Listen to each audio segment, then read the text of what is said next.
everyone, this is Sam Black with Drafting Archetypes, and this week we're going to talk about red-white in Neon Dynasty. As always, I should mention, if you want to follow along, the notes are available at patreon.com/draftingarchetypes. So, the elephant in the room with red-white is it has the lowest win rate of all color pairs in Neon Dynasty at 53.6 on 17 lands, which is 0.8% lower than the second lowest and 3% lower than the average win rate for two color decks. So this color pair does not perform well. Often, when a color pair is this bad, my advice is to try not to draft it. I don't feel that way. I think that red-white in this set is in a similar position or situation or whatever to green-white in Crimson Vow, which was the set that had the training mechanic, where the training mechanic was just like overcosted and the cards that had the word training on them were generally not good. Red-white has a similar situation where the color pair's like stated theme is this samurai warrior attack with one creature thing. And the cards that have that text are overwhelmingly bad. So it's a similar situation where if you draft the color combination in the right way, you can do a lot better than the average win rate for the color pair because the average is brought down so much by players who try to do what the color pair tells you to do. Incidentally, I don't think that's those players' fault. I think that this is a shortcoming of Neon Dynasty's design. I think that having archetypes that like punish players for doing what they say they're supposed to be doing leads to a worse product. But overall, this set's still pretty good. This is just a minor blemish. And for, plugged in competitive drafters who are trying to figure out how best to draft the set, you can avoid this trap by not touching those cards. While there's a similar, meta structure thing going on here with red-white in this set and green-white in Crimson Vow, the way it plays out is actually quite different. In green-white and Crimson Vow, the training mechanic isn't good, but the direction that it pushes you in, which is to play aggressive creatures and combat tricks, does work pretty well for the archetype, and I think was the best way to draft a straight green-white deck. That is very much not the case in Neon Dynasty, where the way that you should draft a red-white deck that's based on the samurais is just like a completely different like strategic archetype from the way that you should draft a good red-white deck. And the result is that none of the, if you look at the stats about which cards perform well, I think that they're very misleading. You see that, Iganjo Exemplar does relatively well compared to other red and white commons in red-white, because if you have a samurai deck that's based around effects like Iganjo Exemplar being the 2-mana 2/1 enchantment samurai that gives a creature samurai or warrior +1/+1 when it attacks alone. If your deck is drafted around that, then it'll be a relatively good card in your deck. But it still has a win rate that is around 53%. So if you draft your deck around this, then one of the better cards in your deck is 53% and your deck is bad. But that card is still the other cards in your deck are worse because you've just tried to do this thing that you shouldn't have been trying to do. So this is an archetype that I have ignored the stats on because the stats tell you which cards perform best when you're drafting the deck wrong. And I don't care which cards are best when you draft the deck wrong. I care about how to draft the deck correctly and which cards are best when you're doing that. So what do I think is the correct way to draft the deck, if not the samurai stuff, and if you're just ignoring all the cards they tell you to play? I believe the correct way to draft red-white is as an attrition deck, which is basically a specific kind of control deck. And the key to an attrition deck is having cards that give you some kind of card advantage and cards that allow you to efficiently and reliably exchange resources on a one-to-one basis for your opponent. In this case, that basically just means cheap and or versatile removal.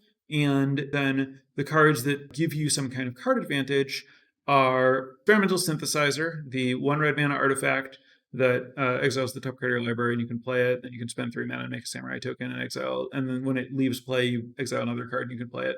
And Spirited Companion, the 2 mana 1/1 that enchantment creature that draws a card. And then, most importantly, Imperial Oath, the 6 mana sorcery that makes 3 2/2 Vigilant Samurais and scries 3. So the basis of your deck is basically just like those cards and removal. And red and white have a lot of efficient, powerful removal spells. So that's like the commons that you're looking for that are removal spells. Voltage Surge and Kami's Flare are both really good, cheap red removal. Voltage Surge is good if you play Experimental Synthesizers and like Iron Apprentices, or whatever. You want to have some artifacts that are relatively expendable that you can sacrifice to get 4 damage when you want it. That's the 1 red, 2 damage. If you sack an artifact, 4 damage instant. And then Kami's Flare is 1 in a red, 3 damage to a creature. You have a modified creature, their controller also takes 2. And then in white, you have Wanderer's Intervention, which is 2 mana instant, 4 to an attacker or blocker. Intercessor's Arrest, which is the 3 mana aura that stops a permanent from attacking or blocking or crewing vehicles or using its activated abilities. Repel the Vile is the 4 mana instant that exiles a creature with power 4 or greater or an enchantment. So you have all that removal. And then, your cheap card advantage, or, in terms of like, you have the Synthesizer and the Spirited Companion. You can also have Era of Enlightenment, which is the saga that scries 2, gains 2, makes a 2/2 first striker to improve your draws. Papercraft Decoy is kind of the like budget Spirited Companion. 2 mana 2/1 artifact creature. When it dies, you can spend 2 mana and draw a card. The hope there is that you trade it off and you go up a card. And then I'm a big fan of Network Terminal in this deck because when you're making a bunch of 1-for-1 exchanges to prolong a game, it's really good to have some kind of card filtering so that your opponent floods out rather than you flooding out, and then you have the last remaining relevant objects. Also, Network Terminal helps you cast Imperial Oath ahead of time, which is good to do. The basis of the deck is that it's just control, kill their stuff, build up minor card advantage, make your land drops because you're like drawing these cards, and then just play Imperial Oath. And I think that like red-white decks basically want literally as many Imperial Oaths as you can get your hands on. Like, I'm not sure that it would be bad to put your 6th Imperial Oath in the deck. In general, you will not have 6 Imperial Oaths. And in general, the trick, as it were, to red-white is that you want to play a low land count. Despite the fact that you want 6 drops in your deck, you don't want very many lands. And that's because you don't really care if you can play your Imperial Oath on turn 6. You care if you can not die until you cast Imperial Oath. And if you just stick on 3 mana and just spend all of your turns casting removal spells, then it's very hard for your opponent to kill you. And then you reach a point in the game where eventually you'll draw your lands, and then when you do, you'll play Imperial Oath.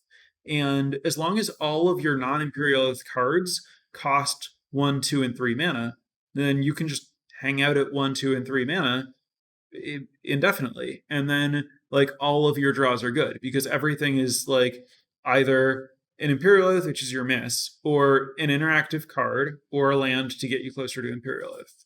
And then ideally you won't miss land drops for too long because you have these cheap cards that dig deeper, like Spirited Companions and the Synthesizers, so that you're not actually missing very many land drops, you're just not flooding badly. So that's what I think red-white is up to. I think it's really simple. I think you want to choose among commons. You're just looking for Imperial Oath, card advantage creature, like those cheap card advantage cards, and removal. And then after that, you're looking for like defensive creatures like Golden-Tailed Disciple, Searchlight Companion. Iron Apprentice might not sound like a defensive creature, but your opponent really doesn't want to attack into it with an X1 and generally doesn't want to trade off with it because you get the +1/+1 counter value somewhere else. It also plays well with Voltage Surge, plays well with Kami's Flare, plays well with Network Terminal just because it gives you an artifact to use to activate the terminal. And then I like reconfigure creatures in general, Simian Sling being the most relevant common there, so that all of your like 2/2 vigilance tokens and your Golden-Tailed Disciples can get equipped so that they can trade up, so you're getting more value out of all that. And then getting more value out of your like little creatures is really important in an attrition game, because it just means that like, in a small game, any little bit of extra value that you can give to your objects helps you just grind out your opponent that much better. So that's what's going on at common. At uncommon, you're looking for more of the same, just any sort of 2-for-1 kind of like grindy card. So the 2/3 reach red creature that does 2 damage when it enters the battlefield, the Slinger or whatever. That card is super premium, absolutely great. Twashi Guidebot, the 4-mana 2/1 that puts a +1/+1 counter on something, and then tap for minus number of modified creatures and draw a card. That's a great attrition card. The name of the game is patience. Don't think about how you're going to kill your opponent. Just think about how you're going to stay alive until you cast Imperial Oath. And then because you've killed your opponent's flyers and big creatures and stuff with your removal spells, the Oath is how you're going to win the game. And it's that simple. If you have multiple Intercessor's Arrests, then you can look for the Shrine Steward to find the arrests. Or if you have like one arrest and one white shrine, that would also work. The only red commons you actively want are Voltage Surge, Synthesizer, and Kami's Flare, which is not a lot of different cards. Simian Sling is, happy to play it, it's fine. And then like Kami of Industry, Ironhoof Boar, and Twashi Songshaper are like the not embarrassing playables. And then the rest of the stuff, I'm trying not to play the other red commons. Both red and white have like just tons and tons of bad cards that you really don't want in your deck. So the pool of playables for you is not very big. Fortunately, everyone knows red-white is bad and people are trying to stay out of it. Unfortunately, because the red-white gold cards and the dedicated stuff for the red-white deck are all garbage, you're just looking for premium red commons and premium white commons, which means you don't care if there's one other red-white drafter. What you care about is whether both red and white are individually not very contested at the table. So I've talked about this before, that in archetypes that really rely on the gold cards and the dedicated cards to that archetype, all you care about is someone else in this pair? This is the opposite situation, where, if I know that one other person is red-white, but nobody else is red or white, that's ideal, especially because there's a good chance that the other player who's in red-white is taking all the cards that I actively don't want. Like, they're taking those red and white samurais that I don't want in my deck. And so we're going to cooperate really well, and the rest of the table is going to cooperate really well with me. I think as long as you're at a table where red and white are each open, red-white as a control deck is a really good archetype. The problem is that there are just so few different commons that are really premium that it's a problem if your best cards are contested. But again, both colors, it's not hard to find tables where these cards are available. The other really important note is, because you want Network Terminal anyway, and because you have a bunch of scry, and you're trying to play a long game, this is an archetype that's great at splashing. My personal preference is to splash black, which gives you additional removal and also gives you Kami of Terrible Secrets, which you're really good at enabling. Like, you want to play colorless artifacts and red artifacts and white enchantments and just any saga you get in those three colors and stuff. And so it's generally pretty easy to turn on Kami of Terrible Secrets. And Kami of Terrible Secrets is really just amazing in any deck where it's active, but particularly good if you're playing an attrition deck. And if you're doing like Simian Slings and Iron Apprentices, then a lethal 2-mana black removal spell that gives something -2/-2 +1/+1 for modified creature is like actually a good card for your deck that's looking for more removal spells, and Lethal Exploit that's looking for more removal spells and able to use that for more than -2/-2. So I think that black splashes really well into red-white. And when that happens, just depending on how the table, like which colors people are drafting, you might end up shifting into red-black splash Imperial Oath or black-white splash some random red removal or whatever. But it doesn't really matter what your distribution of colors is in that deck. You can just kind of exist in like a Mardu attrition space and just like pivot pretty seamlessly into, having a base that's whichever of those two colors is most open. If you don't see anything in the third color, you can, potentially decide to let go of a card or whatever and become a 2-color deck. Doesn't really matter. That's it. It's really, really simple. My advice is really just like, don't play a single one of those samurais that says something about attacking alone unless you have the actual rare Ryu. And if you have that, probably still don't play any of the others, but it might be worth picking up. Like, basically, if you start getting those like samurai things really, really late, picking them up for free, don't take them over any of the cards that are good in a control deck. But if you have like the rare that wants you to go down this path and you start getting some really cheap Ganjo exemplars and stuff, and you end up like playing the deck that's like, it's possible to pivot into like actually caring about that stuff. If you actually care about that stuff, then I would say that you should really prioritize Moth Rider Patrol, especially if you have the red and white uncommon legends that return things from your graveyard when you attack alone with the samurai or warrior, because that's the easiest way to get immediate value out of playing one of those guys without throwing away a creature. I think that, there's a world where you reach critical mass of samurais and you do the samurai thing and you want Moth Rider Patrol if you're doing the thing. But you should never take any of that samurai stuff over any of the good control stuff. You shouldn't try to do the samurai thing. You should try to do the control thing.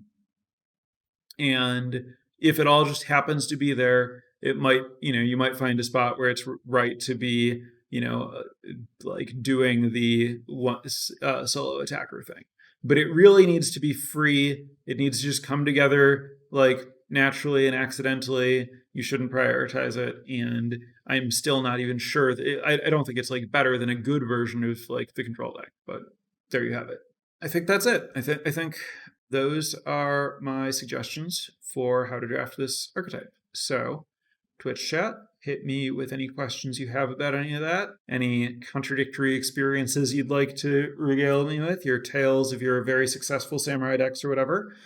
While I'm waiting for anyone in Twitch to hit me with any extra questions, I do want to thank my newest patron, Carl. Thanks for the support. Anyone else who's interested in supporting Drafting Archetypes, check out the benefits we offer. The newest addition to our roster of benefits is discounted coaching from me, larger discounts at every tier of Patreon rewards. I think all of those are net positive if you want just a single coaching session. So if you're interested in getting a little deeper into studying your limited game with me, definitely check that out. All right. Ad, as it were, over. Let's get to some questions. Neither of the Yamazaki is worth it in the attrition game. If not, are they good in any deck? So the problem is, I think, so this is about the uncommon legends. I think that both of them are really bad if your goal is to like play them and then try to attack with them to get value out of them. And so you need to be able to like play them and attack with something to get value immediately. And the problem is that you don't want to be drafting the cheap samurai that let you get immediate value out of them. And so by themselves, they're bad. Which is why, like, if you have Ryu so that you want extra samurai, then you can like take those guys and then also exemplars and then most importantly Moth Rider patrols, so that your Moth Rider patrol is getting immediate value from the samurais that you play up the curve, so that they're like doing something immediately without throwing a creature away. But I don't think that you should like take one of those uncommon guys and then start looking for Moth Riders to enable it, because I don't think Moth Rider is actually very good if you don't have the samurai, and the samurai aren't good if you don't have the Moth Rider patrol. And that's why it all needs to kind of just like come together accidentally and for free. If like all of that stuff is good to pick up over the other unplayable red and white cards where you're not planning to play it. But if you like, just accidentally end up with critical mass of it, you can. But it shouldn't be part of your strategy while drafting. But it can kind of like be a discovered strategy that just emerges due to like the way that the chaff flows to you. And then I think that they can be worth it in certain decks. I just don't think that you should ever prioritize them. Next question. Given that the stats are muddled by people playing a very distinctive bad deck, is it worth extrapolating for red and white cards that do most better overall than they do in the archetype? The problem is that, like, the thing that you want to do in red white is unique and has unique demands, such that, like, the cards don't compare that well. It just in general. I did try looking at, like, okay, obviously I don't want the red-white thing, so let's just look at the cards that are individually successful in red and white in general. And then I also considered, well, I'm trying to play an attrition game, so what if I look at the cards that are best in, like, that have the best, like, game drawn stat, so the best outside of your opening hand. And I think that both of those are better than looking at just, like, the most effective cards in red white, like the best game in hand win rate cards in red white. But ultimately, I don't think that either is particularly useful, because the incentives and archetype are just unique enough that I didn't feel like either were going to, like, contribute anything more to my understanding than I already have from having played with some red white and just, like, thought about how the deck is going to, like, come together. If I recall correctly, attrition decks want bombs or some other way to ensure staying alive means winning the game. In my opinion, a lot of red and red plus white rares award aggression.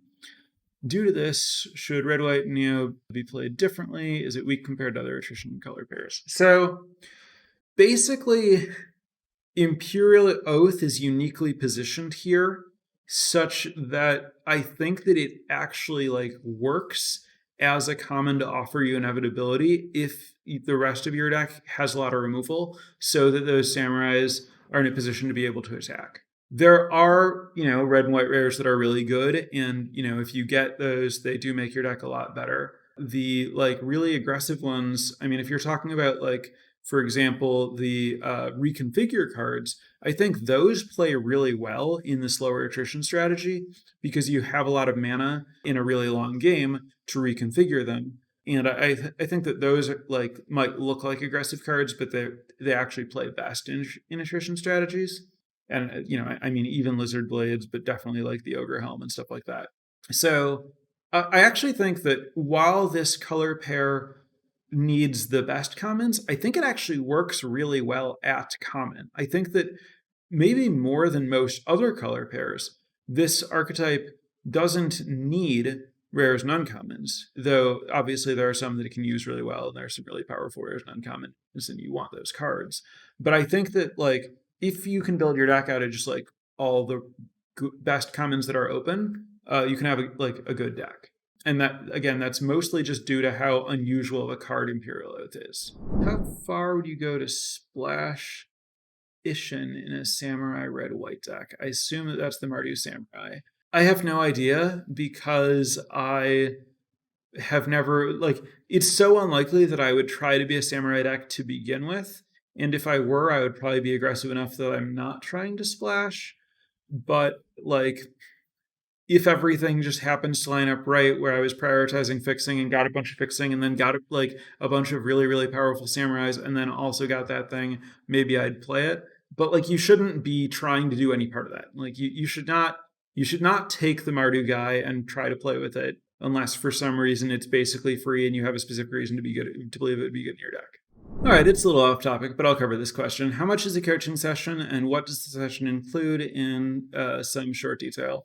A coaching session is a base rate of $100 an hour for a private session, $75 to stream the session, and then both of those numbers are before discounts available on Patreon. And what it includes varies a lot from player to player based on what you're looking to learn and work on. For people who are trying to improve at limited gameplay, I generally recommend reviewing 17 Lands gameplay logs.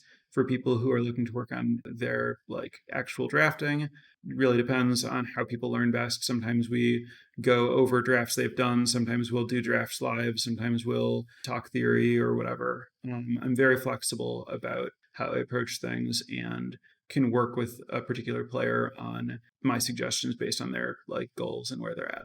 Just trophied today with a red-white deck that more or less aligns with what I said, with the addition of 2 splashed anvils and a bit more of an artifact theme. Yeah, that makes total sense. Anvil's a very reasonable card to splash. It's in line with, and it's, you know, a good attrition card that is in line with the idea that this deck splashes well. Do I think Bronze Cudgel is good in Red-White Samurais? No, I don't think Bronze Cudgel is a good card in any deck, and I don't think that Red-White should be thinking along those lines. If you start drafting this deck and don't get any oaths, what do you do? It's a pretty good question. Partially it depends on why you started drafting the deck and what you started with. I suppose, you know, if you're getting late and you don't have any oaths, and you also don't have like good, you know, like bomb type rares and mythics, then you should probably be, I think you should probably be looking to, you know, pivot out, take advantage of the fact that your infrastructure splashes well, and look to like improve your late game by, you know, like going into another color for like more powerful cards, because you don't really want to play the expensive red and white cards.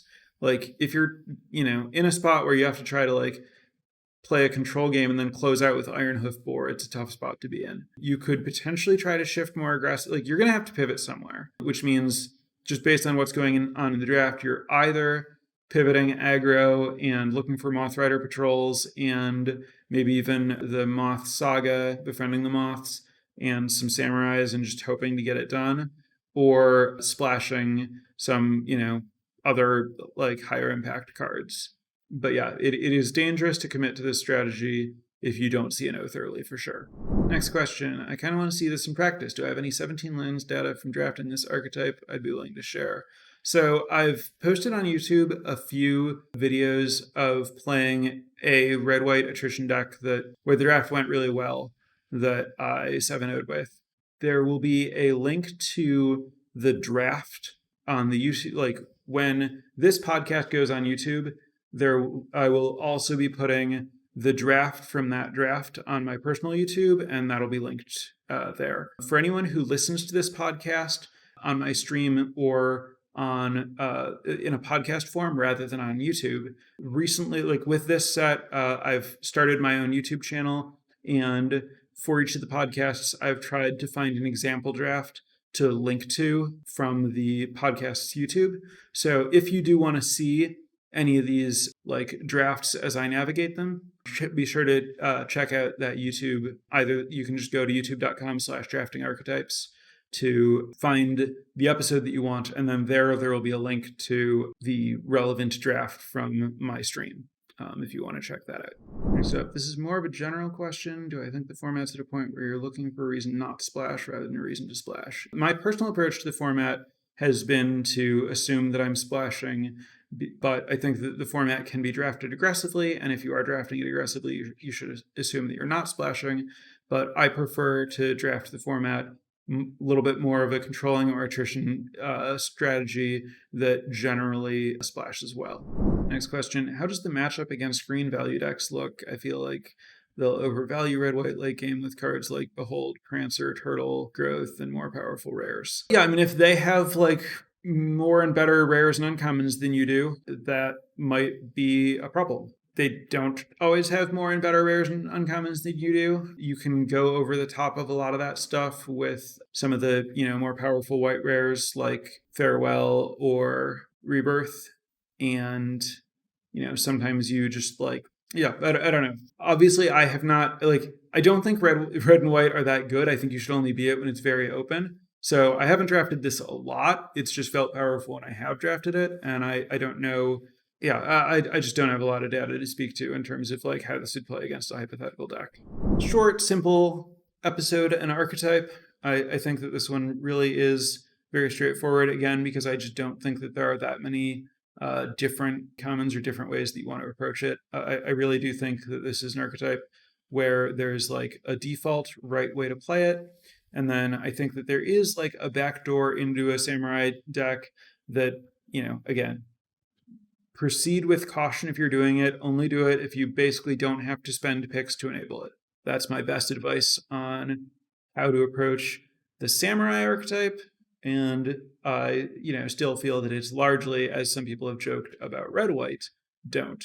But I don't think that that's true of red-white. I think that if you can draft red-white as an attrition deck and it's open enough that you're getting a lot of the premium commons, I think it's pretty powerful. This episode has been recorded early because I'm going out of town. I will not be streaming this coming week, and my return date is actually slightly in flux now. I will record the next episode of this whenever I'm next able to. That will be some amount later in the week than usual. I'm not sure exactly when, but the following episode will be recorded at the normal Wednesday time 2 weeks from tomorrow. And there will be another episode for next week sometime before that. Pay attention to my Twitter or Discord to find out exactly when that next episode will be recorded. Thanks as always for listening and support, and I will be back at an unknown time to discuss an unknown archetype for the next episode. Thanks again, and goodbye.